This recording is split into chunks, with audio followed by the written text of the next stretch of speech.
Bienvenidos a un nuevo episodio del podcast Futuro del Trabajo, un podcast que los que ya nos conocéis sabéis que dedicamos a explorar las tendencias emergentes en el mundo del trabajo y de la gestión de personas en las organizaciones. Hoy, para este nuevo episodio, tenemos como invitado a Pedro Checa, socio de Joint Talent y experto en outplacement. Me acompaña al micro Rafa Díaz. Hola, Rafa. Hola, Santi, buenas. Y aquí tenemos a nuestro invitado de hoy, Pedro. Hola, buenas tardes, Pedro. Hola, buenas tardes, Rafa, Santi. Encantado y agradecido de la invitación. La verdad, gracias a ti por dedicarnos tu tiempo esta tarde. Es verdad que con la cantidad de episodios que llevamos ya en el podcast, pues parece mentira que todavía no hubiéramos dedicado ninguno a un tema que nos parece pues bastante relevante desde la perspectiva de gestión de personas en las organizaciones, como es el outplacement, ¿no? Y la verdad es que, bueno, pues la casualidad nos ha llevado a ti y yo creo que nos vas a poder ilustrar mucho sobre este tema. En cualquier caso, como esto en parte va de carreras profesionales, etcétera, a mí sí que me gustaría empezar el episodio pues pidiéndote que nos explicaras un poco cómo has acabado dedicándote a esto, a lo que te dedicas. Sí, bueno, primero, nunca es tarde si la dicha es buena, ¿no? Aunque haya sido ahora, está bien que por fin podéis o queráis tratar el tema y yo muy agradecido también. Bueno, pues yo empecé, siempre he tenido claro que me quería dedicar al mundo de los recursos humanos y de hecho empecé trabajando en recursos humanos en distintas compañías en línea dentro del área de recursos humanos, en compañías de distintos sectores, sectores del consumo, de transporte, sectores de calidad. Y fue por propuesta de un proveedor. Yo era usuario de los servicios de outplacement y firme creyente ya de su utilidad, con lo cual eso también me da una perspectiva interesante a la hora de verlo desde el lado de la empresa, ¿no? Y eso me ha ayudado también a convencer a ex colegas míos de línea de la importancia del tema, ¿no? Pero fue por propuesta de un proveedor, la compañía con la que nosotros trabajábamos en aquel entonces. Yo estaba trabajando en Tupperware, es una compañía conocida. Utilizábamos habitualmente los servicios de outplacement y uno de los, o el proveedor principal con el que estábamos trabajando, pues me propuso la posibilidad de dirigir una compañía que estaba creciendo en un área pues que también cada vez tenía más desarrollo y más implementación. Y bueno, pues me lo pensé, conocía los servicios desde el otro lado y me pareció atractivo, interesante. Y esto hace ya unos poquitos años. Sí. Fantástico. ¿Cuántos años? Muchos. Dilo, Pedro, dilo. Muchos. Pues hace más de 30 años ya que estoy en consultoría de Opel. Bueno, pues entonces una larga experiencia que también probablemente te habrá permitido ver cómo ha evolucionado, ¿no? esta práctica, este tipo de servicios. A mí, de todas formas, antes de meternos en harina y teniendo en cuenta que aunque la mayor parte de nuestros oyentes es gente que se dedica a este tema, es posible pues, que haya alguno que haya llegado hasta este episodio y esto del outplacement pues no tenga del todo claro de qué se trata. ¿Nos podrías hacer una introducción del concepto? ¿De qué hablamos cuando hablamos de outplacement? Bueno, para empezar yo hablaría del término, ¿no? El término de outplacement, que es un término anglosajón, que es cierto que los anglosajones tienen la capacidad de con una sola palabra explicar algo para lo que nosotros utilizamos frases enteras. Pero a mí me gusta hablar de transición de carrera profesional más que del término de outplacement. Y al final consiste en un programa en el que personas expertas acompañan a los profesionales en esos procesos de transición que normalmente siempre, y por eso no me gusta utilizar el término de outplacement, parece que son aplicables a salidas de las personas de las organizaciones cuando realmente esos procesos de transición también se producen dentro de la propia organización y son necesarios dentro de la propia cambios, no solamente de posiciones, sino de estrategias dentro de las organizaciones que requieren que los profesionales se adapten a una nueva situación, a un nuevo puesto, a un nuevo proyecto, etcétera.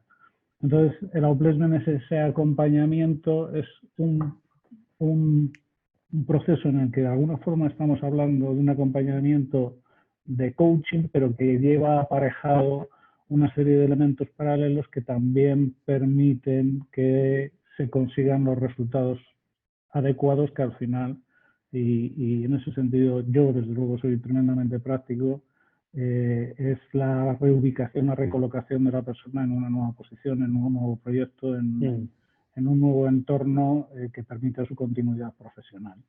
Porque muy breve, ¿no? Sí, porque en términos de proceso, Pedro, ¿esto en qué se traduce? O sea, ¿cuál sería un típico proceso de outplacement? ¿Cómo estaría estructurado? Bueno, a mí me gusta plantearlo y explicarlo como si fuera un proceso como si fuera un plan de marketing.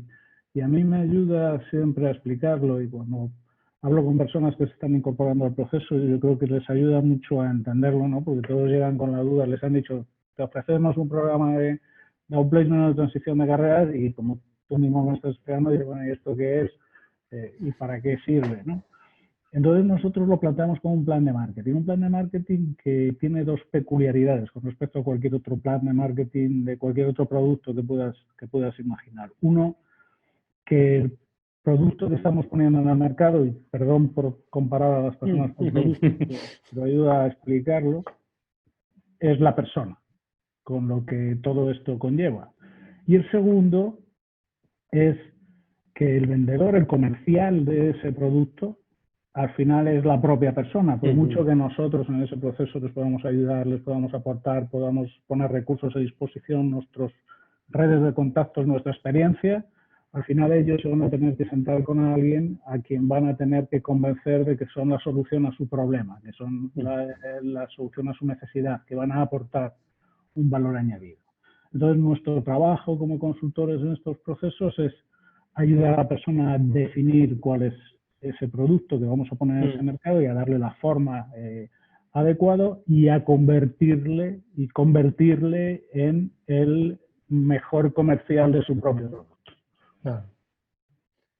Con estas dos premisas, el proceso es como cualquier otro proceso de marketing. Hay que definir el producto primero, con sus componentes de especificaciones técnicas, de diseño profesional, de circunstancias personales de cada uno, identificar cuál es nuestro posicionamiento en el mercado, cuáles son nuestros potenciales clientes, cuáles son los canales que vamos a utilizar y diseñar y definir las herramientas adecuadas para dar visibilidad al producto y al final terminar en una venta y al final un proceso de venta, ¿no? Con lo cual vas pasando por todas las fases del plan, definición del producto, plan de marketing y plan comercial, por decirlo de alguna forma. Claro, y me imagino que en muchos casos, Pedro, también tendréis que incluir ahí conocimiento del mercado, ¿no? Porque muchas personas igual solamente han trabajado en una determinada compañía, nunca se han molestado de mirar hacia afuera qué es lo que está pasando en el mercado de trabajo y desconocen qué es lo que se está demandando, ¿no? Sí, esto es, y además genera preocupación, ¿no? Esta mañana,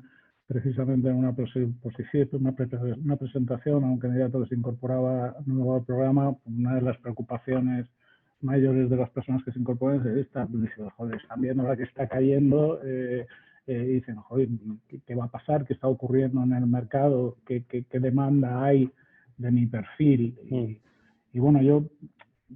Y lo comentaremos muchas veces, tiendo a ser muy optimista en todos estos procesos. Yo siempre les contesto, digo, mira, ¿cuántas posiciones necesitas? Y no, me contestan una. Digo, bueno, pues alguna encontraremos, ¿no? Entonces el mercado, evidentemente, estaría engañándole si no dijera que influye, pero es cierto que no es un factor decisivo.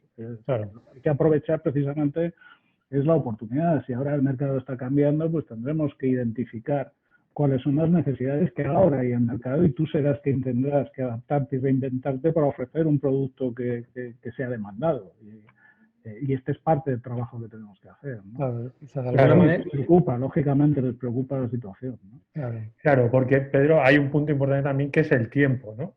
En estos procesos de outplacement. O sea, sí que es verdad que seguramente hay muchas personas que quieren que esto sea muy rápido, pero es un proceso que lleva tiempo, ¿no? O sea, más o menos sabéis o tenéis estimados los tiempos que tardan unas personas aproximadamente en recolocarse cuando siguen un proceso de outplacement. Sí, depende, es muy importante lo que estás diciendo, Rafa, porque esto tiene un orden, ¿no? Pero bueno, también existe ese sentido práctico. Lo ideal es seguir un orden que te permite que cada paso tenga sentido con respecto a lo que has hecho anteriormente, pero bien es cierto que en el mercado las oportunidades surgen cuando surgen. Entonces, ahí impera ese sentido práctico, de decir, oye, todavía no hemos llegado a esta fase que ya sabes que tenemos que llegar, pero ahora la necesitas. Joder, necesitas un currículum, te están pidiendo para una posición, no has visto publicada una posición. Olvidémonos del proceso y vayamos a aprovechar la oportunidad que ha surgido. Para mí esto es vital en estos procesos. Pero hay un orden que si no lo sigues te arriesgas a dejar de algo por el camino, por lo tanto a que aquello no funcione como tiene que funcionar. Para que una persona, contestando a tu pregunta, Rafa, esté preparada para salir al mercado, depende del tiempo de cada uno, claro, por supuesto, porque esto es algo muy personal, pero estamos hablando de 3, 4 semanas, 5 semanas, 6 semanas como mucho, en que la persona dice ya, o sea, estoy perfilado. Lo cual no quiere decir que no vayamos sujetándonos a determinados cambios, o sea, aquí no hay nada definitivo. Claro. No hay un currículum definitivo, no hay una forma definitiva, no hay un perfil de LinkedIn definitivo, estamos permanentemente cambiándolo y esto es como cuando tú trabajas con un cliente y percibes una necesidad o un cambio de necesidad y tú, lógicamente te adaptas a ese cambio de necesidad. O sea, realmente vuestro trabajo es artesanía, ¿no, Pedro? Es pura, esto es un traje a medida absolutamente, ¿no? Y es cierto que ahora cuando estás hablando de procesos muy grandes y expedientes de regulación de empleo y procesos pues que afectan a mucha gente y de la mano también de la obligatoriedad, hay veces pues bueno que se contratan programas pues que permiten ayudar a la persona, pero no estás hablando de un proceso de transición o de un programa de outplacement en toda la plenitud. Cualquier ayuda es buena, pero esto es una cuestión de tiempo. Es decir, cuanto más tiempo consultor tú dedicas al proceso, mayores probabilidades tienes de éxito. Y luego te puede sonar la flauta, pero esto es una cuestión artesanal, sin lugar a dudas, porque como lo puede ser cualquier otro plan de marketing, no se hacen automáticamente ni puede salir al mercado como Dios te da a entender. Hay que trabajarlo. Y tiene muchísimo trabajo, para el candidato y para el consultor. Hay mucho trabajo detrás. Hay también cuando tú empiezas a explicar a una persona todo lo que vas a hacer, le vas viendo cómo les va cambiando la cara, ¿no? Y dices, hay que currar mucho. Y yo, pues sí, hay que currar mucho. Claro, no, y ahí es el momento de, claro, pero tienes, si quieres buscar un trabajo, es un trabajo, ¿no? Claro, y eso lo es, ¿no? Y ellos se dan cuenta. Y igual que cualquier otro trabajo, pues encuentras gente pues, que trabaja de una forma, que aprende de una forma, que reacciona de una forma y gente que reacciona de otra. Y tú como consultor, lógicamente, también te tienes que adaptar al tiempo de cada uno. Por eso es relativo. Y tú consigues resultados y no me escaqueo de la pregunta, Rafa.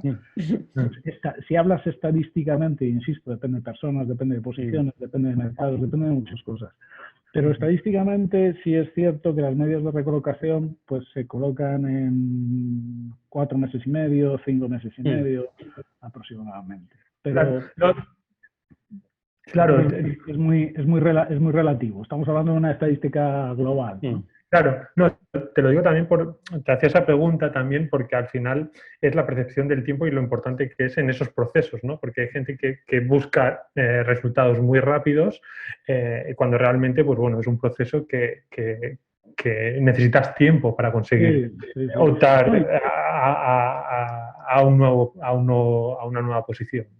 No, hay personas que te vienen con ideas preconcebidas, ¿no? Es decir, oye, buenas, yo vengo aquí a que me aporte usted todos sus contactos y a que me ponga un puesto de trabajo encima de la mesa, ¿no? Y entonces les tienes que hacer entender que aquí el trabajo es suyo. Tú te conviertes... A mí hay un símil que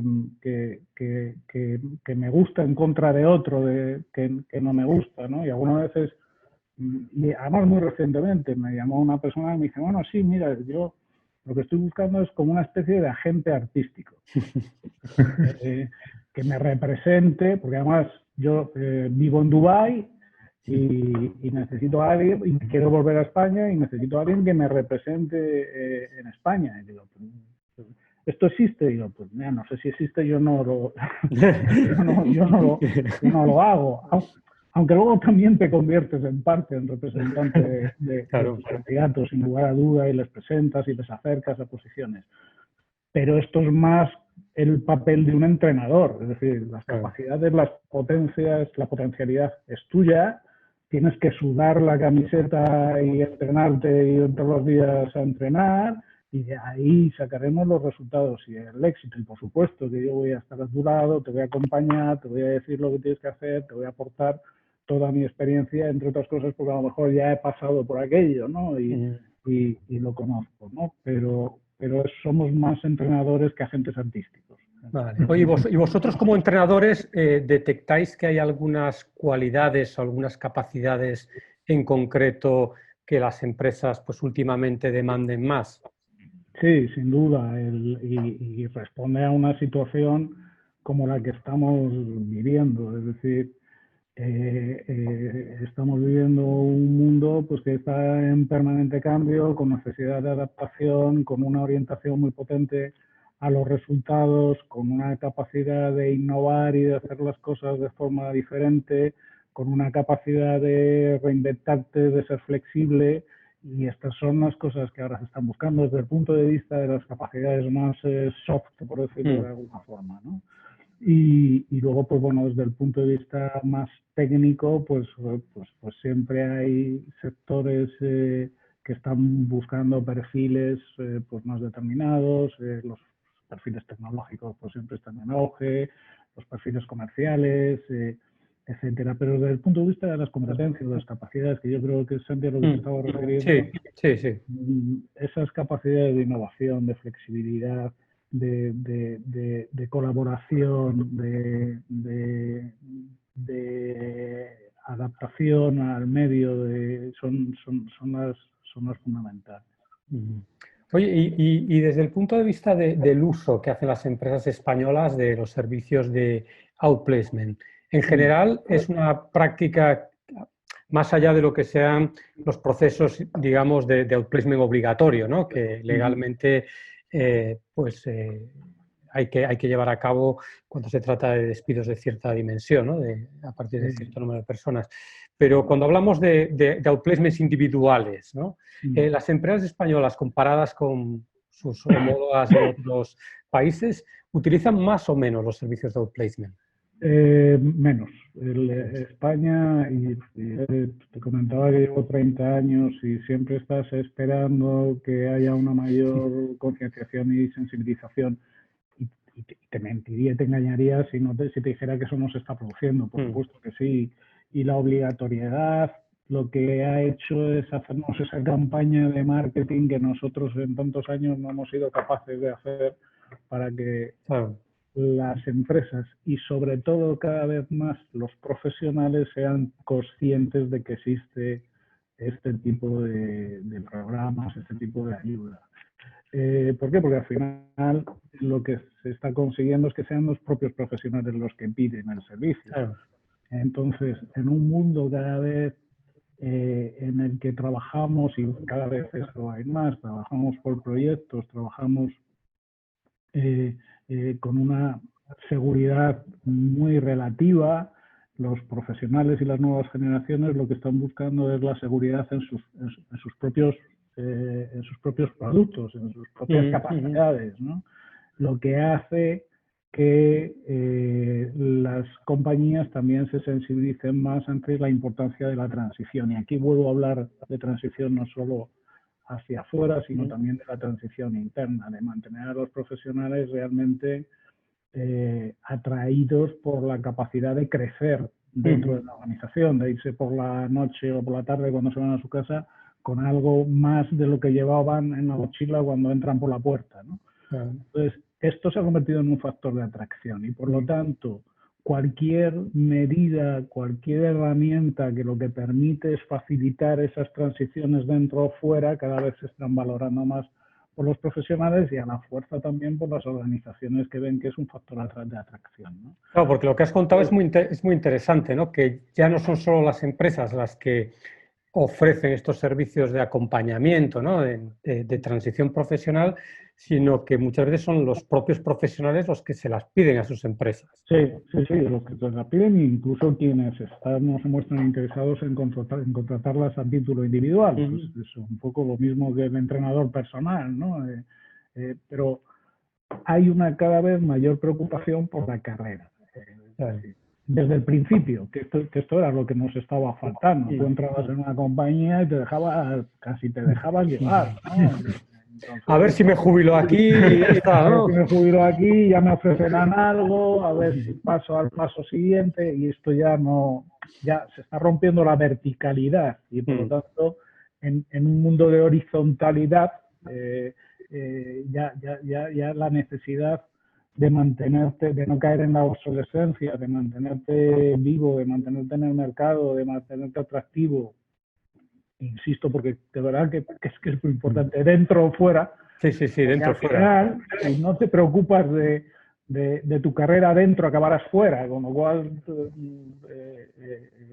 mejor que te vayas preocupando, ¿no? No, y cuando salgas fuera, estate preparado, porque fuera tampoco es nada fácil. Claro, porque si estás fuera, precisamente porque has caído en la obsolescencia, fuera estás en la obsolescencia de la obsolescencia. Sí. Claro. Sí, fantástico. Una pregunta, Pedro, porque muchos de nuestros oyentes pues son personas que trabajan en áreas de recursos humanos, de personas, de organizaciones. Si tú tuvieras que darles algún consejo, ¿no? A la hora de contratar los servicios pues, de una empresa especializada en este tipo de proyectos o de procesos de transición profesional para sus personas, ¿tú en qué les recomendarías que se fijaran a la hora de seleccionar una firma u otra? Bueno, para mí es vital la calidad de los consultores que van a trabajar con mi gente. Yo creo que cuando un responsable de recursos humanos empieza a trabajar con una nueva compañía, lo primero que tiene que conocer y creo que tiene que bajar a eso, es a las personas que van a trabajar con los candidatos. La calidad, porque al final el factor prioritario es el entrenador. Hay otro montón de cosas y hay otro montón de recursos que también hay que ver, y cuanto más recursos cuente la organización, cuanto más herramientas tenga y pone a disposición de los candidatos y cuanto más actividades, mejor.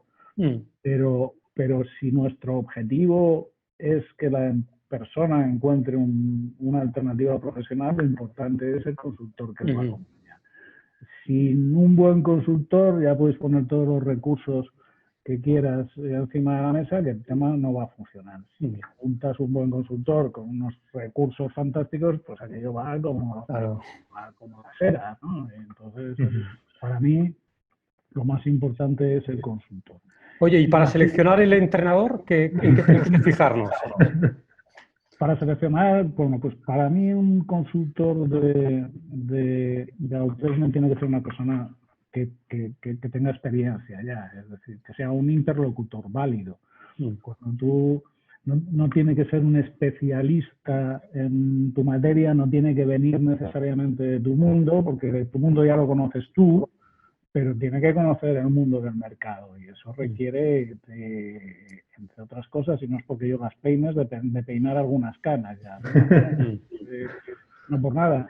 Y que sea alguien, para mí, que venga de línea o que haya venido de línea o que tenga contacto con las empresas, con el mundo empresarial, es importante porque es lo único que te convierte en un interlocutor.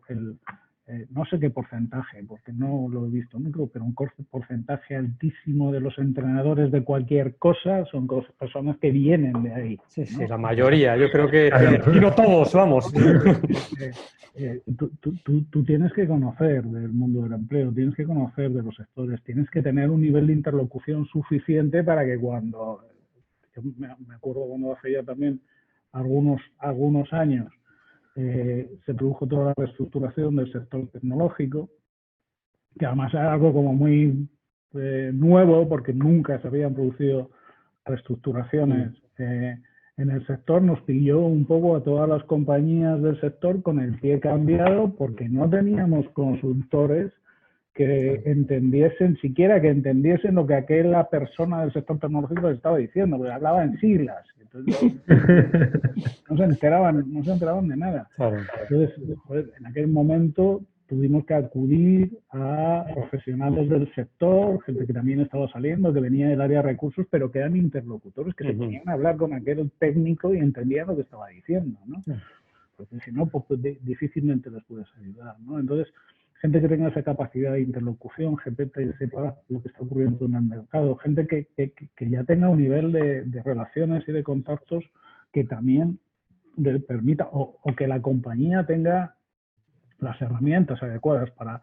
No estamos hablando solo de un consultor, sino estamos hablando de una organización también, ¿no? Que al final existe, te cubra todas esas necesidades, ¿no? Entonces, yo creo que es gente que es bueno que venga en línea, que conozca la interrelación que existen dentro de las organizaciones, que cuando hable de qué es lo que tú te puedes ofrecer a una organización, sepa cuál es la interrelación entre los sectores, entre las áreas funcionales dentro de la organización, para entender qué es lo que está pasando y qué es lo que aquella persona ofrece, ¿no? Entonces, no vale un becario, no vale una persona que todos tenemos que aprender, ¿no? Pero bueno, podemos aprendiendo de otra forma, y esto depende también muchísimo, lógicamente, del perfil de las personas que estás trabajando. No es lo mismo el perfil de un consultor que está trabajando, pues con perfiles más, no sé, más administrativos, o cuyas necesidades y formas de presentarse son más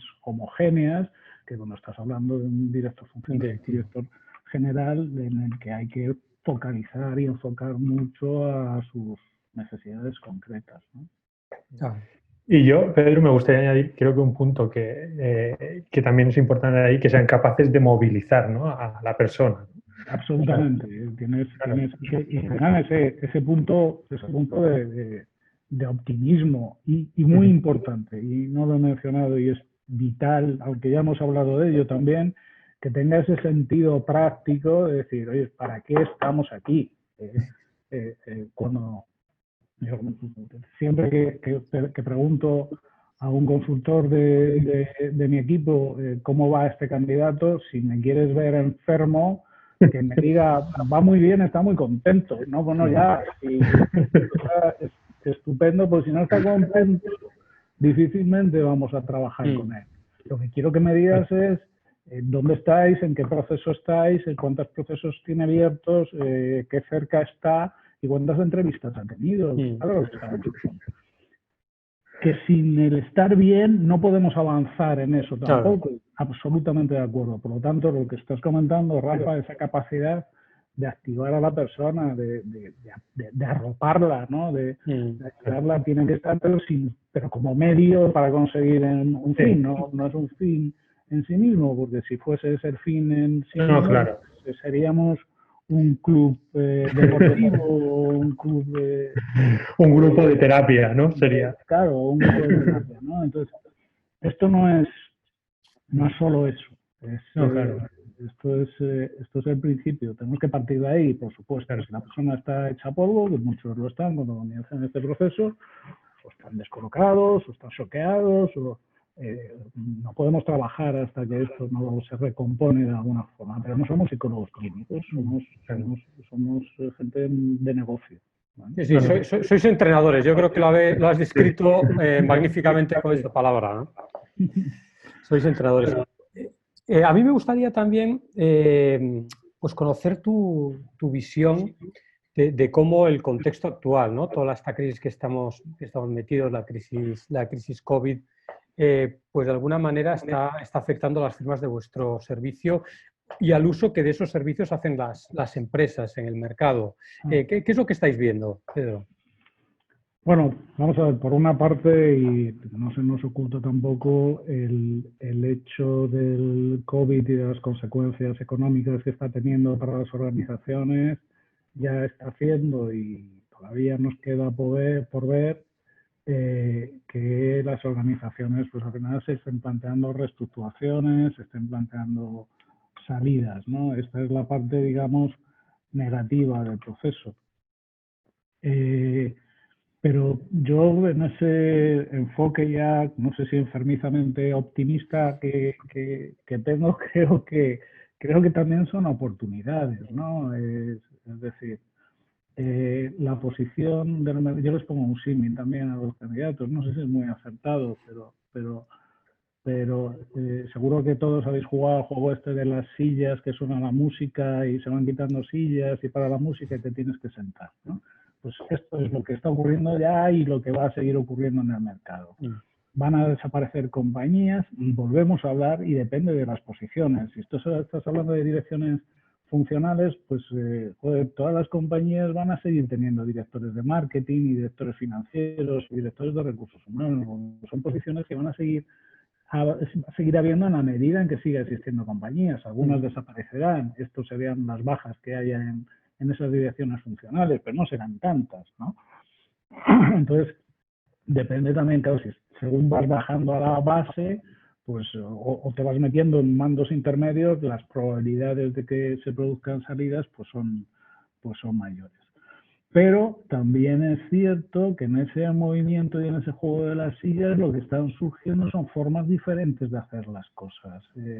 Son necesidades de hacer planteamientos distintos, de ser innovadores, de presentar las cosas de otra forma. Y ese es el trabajo que tienen que hacer las organizaciones, tienen que reinventarse, tienen que encontrar su nuevo hueco. Esto no es una adaptación, es que en algunos casos es un empezar desde cero.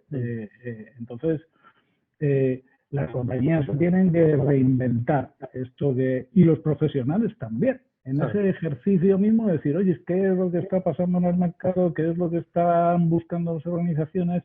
¿Qué es lo que realmente puedo aportar? ¿Cuáles son las necesidades que están surgiendo? ¿Y qué puedo hacer yo con todo lo que tengo y con todo mi portfolio de productos para atender a esas necesidades? Y si tengo que cambiar algo, pues lo tendré que cambiar. Y es exactamente el mismo ejercicio que tienen que hacer las organizaciones para sobrevivir, lo tendremos que hacer los profesionales. Y los que no estén en eso dentro de las empresas, que se vayan preparando también, porque al final caerán en esa obsolescencia que decíamos antes, saldrán y se tendrán que reinventar desde fuera en vez de desde dentro, pero se van a tener que reinventar. Entendemos, por tanto, entonces, que en este escenario de cambio, en lo que ha venido a llamar el Foro Económico Mundial, ¿no?, la revolución del reskilling, tu visión sobre el futuro de la profesión de los especialistas en transición de carreras, pues es optimista, ¿no? Eso es optimista en la medida en que nos pongamos las pilas, ¿sí? Optimista para los que se espabilen y muy pesimistas para los que no lo hagan, ¿no?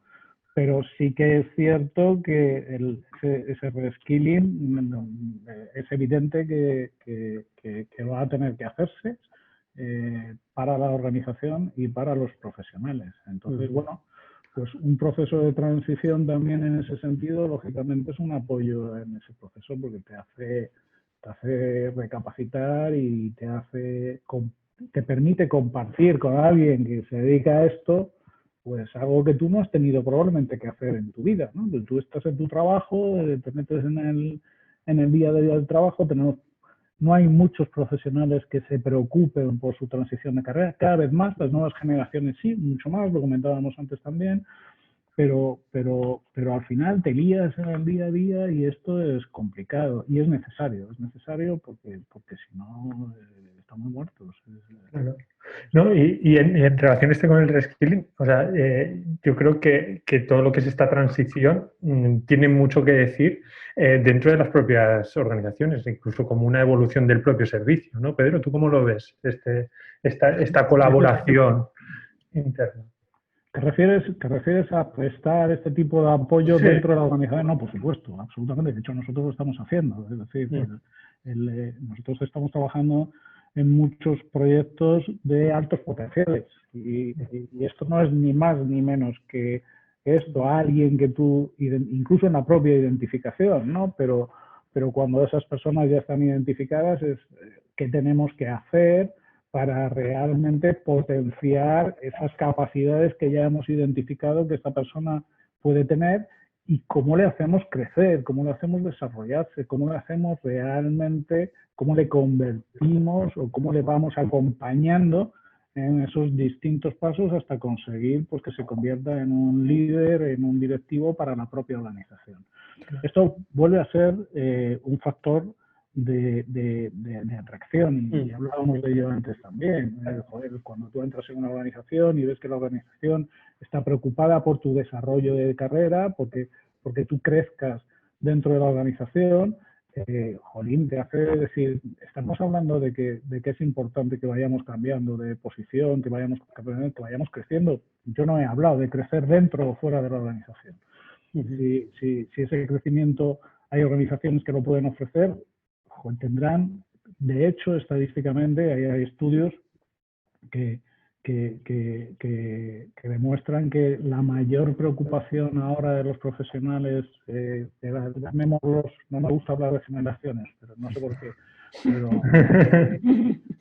de esas llamadas nuevas generaciones, el factor de mayor preocupación, de mayor valoración, de mayor motivación es su desarrollo de carrera.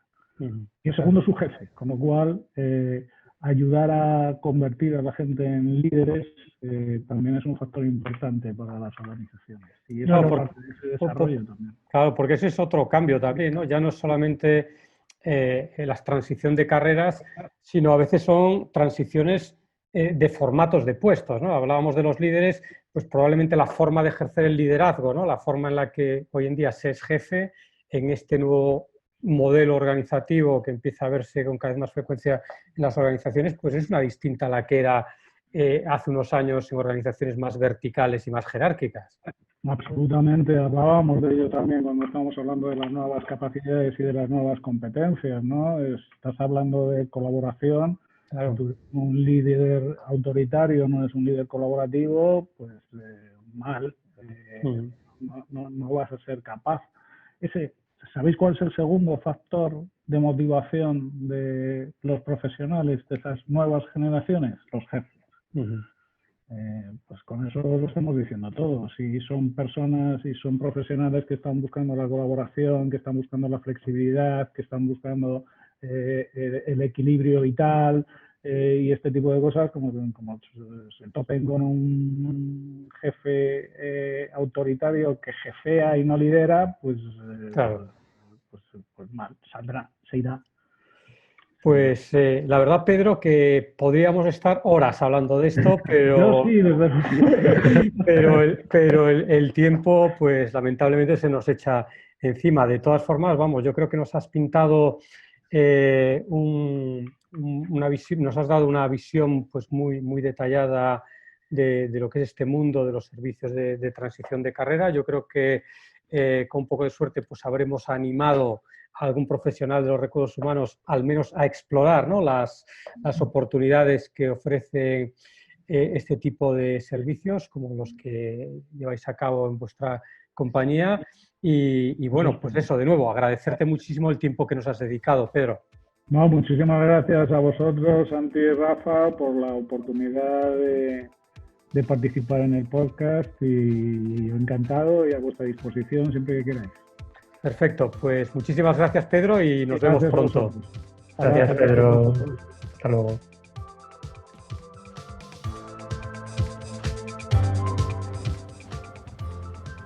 Hasta aquí el episodio de hoy. Esperamos que os haya gustado. Para no perderos ninguno de nuestros episodios, recordad suscribiros en vuestra plataforma favorita. Estamos en Apple Podcast, iVoox, Spotify y muchas más. Podéis encontrar más contenido sobre el futuro del trabajo en nuestra web www.futureforwork.com, donde también encontrarás nuestros enlaces en las principales redes sociales. Hasta el próximo episodio.